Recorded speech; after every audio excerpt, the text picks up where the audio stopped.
ఈరోజు మా ఇంట్లో dish macaroni. So I have boiled macaroni here. ఇందులో బటర్ కూడా వేసుకున్నానండి.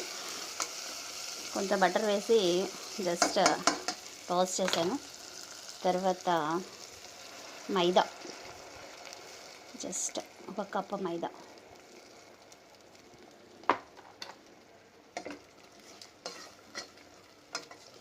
వేసుకొని దాన్ని కూడా టోస్ట్ చేశాను.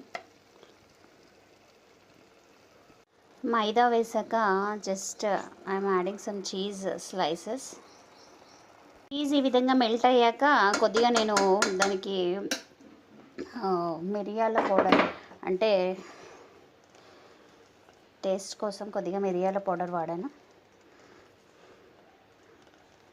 తర్వాత మ్యాక్రోనీ వేసి మిక్స్ చేయడమే. సో కొద్దిగా సాల్ట్ తక్కువైందండి, సాల్ట్ వేసాను. ఒకసారి టాస్ చేసి కొద్దిగా స్టీమ్కి పెడితే white sauce macaroni ready for serve. Taste కోసం కొంచెం అరెగానో మిక్స్ చేశానండి. అది పిజ్జా కోసం కొన్నాను అరెగానో.